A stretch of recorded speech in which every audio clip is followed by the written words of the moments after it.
Can the Book of Esther be trusted? It depends on the Bible you are using. If you are reading any Bible that is based on the Masoretic text, then you are missing 7 important elements in the Book of Esther that are only found in Brenton's Septuagint. However, if you are reading the Book of Esther in Brenton's Septuagint, then you can indeed trust the Book of Esther. Let's run down the 7 differences. Number 1, before Esther chapter 1, verse 1, the Septuagint shares with us a dream of Mordecai. This dream involved 2 serpents, and from these serpents came a great voice, and by their voice every nation was prepared to battle against the just. And a day of darkness and tribulation came, and all the righteous nation was troubled, and they prepared to die, and cried out to Yah. And from their cry a little fountain became a great river. And the light and sun arose, and the lowly were exalted and devoured the honorable. This dream is what really starts the book of Esther, but it is completely omitted from the Masoretic text. When Mordecai awoke from the dream, he overheard the plot against the king, and he informed the king, and they both made a record of this for a memorial. All of that is missing from the Masoretic text as well. The problem with the Masoretic text is that there is no mention of Yah, also known as Yod-Heh-Wah-Heh, who is the mighty one of Israel. Now, the second difference is in Esther 1 and 1. The timeline in Brenton's Septuagint mentions a different king named Artaxerxes, who reigned from 465 to 424 before the Common Era, and was king during the time of Ezra and Nehemiah. This correctly aligns with the events in Nehemiah, Ezra, and Chronicles. However, the Masoretic text incorrectly places the timeline with King Ahasuerus I, who reigned from 486 to 465, causing an impossible timeline. The third difference is found after Esther chapter 3, verse 13. Here you see that Brenton's Septuagint includes a detailed copy of the royal decree issued by Haman to destroy the Jews. All of this is omitted from any Bible based on the Masoretic text. The fourth difference is found after Esther chapter 4, verse 17, where both Mordecai and Esther prayed to Yah. These prayers prove that both of them were relying on the God of Abraham. It also proves that Esther despised her crown. She says, O Lord, thou knowest all things, and knowest that I hate the glory of transgressors, and that I abhor the couch of the uncircumcised, and of every stranger.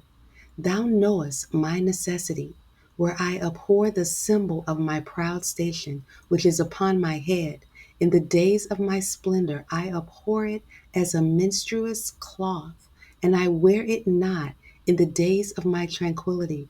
And thy handmaid has not eaten at the table of Haman, and I have not honored the banquet of the king, neither have I drank wine of libations, neither has thy handmaid rejoiced since the day of my promotion until now, except in thee, O Lord God of Abraham.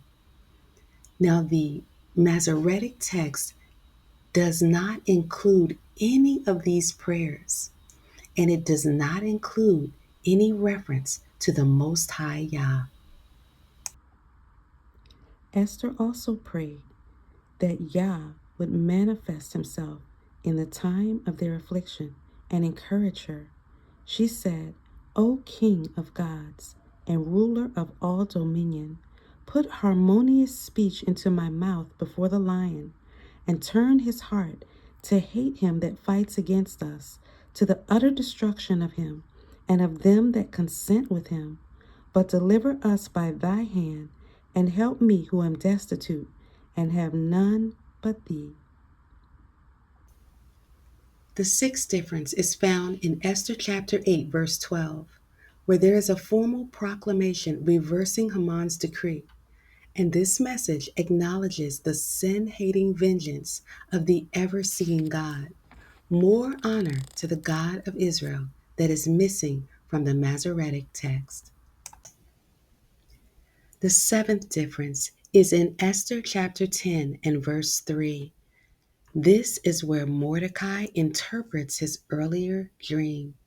And it reads, And Mordecai said, These tidings have been done of Yah, for I remember the dream which I had concerning these matters, for not one particular of them has failed. There was the little fountain which became a river, and there was light, and the sun, and much water. The river is Esther, whom the king married and made queen, and the serpents and I and Ammon, and the two serpents are I and Ammon, and the nations are those nations that combined to destroy the name of the Jews. But as for my nation, this is Israel, even they that cried to God and were delivered. For the Lord delivered his people, and the Lord rescued us out of all these calamities. And God wrought such signs and great wonders as have not been done among the nations. Therefore did he ordain two lots, one for the people of God, and one for all the other nations. And these two lots came for an appointed season, and for a day of judgment before God, and for all the nations. And God remembered his people and vindicated his inheritance. And they shall observe these days in the month of Adar on the 14th and on the 15th day of the month, with an assembly and joy and gladness before God throughout the generations forever among his people, Israel. If you want to truly understand the power of Yah in the book of Esther, only read it using Brenton's Septuagint. The Masoretic text has removed Yah from the book of Esther.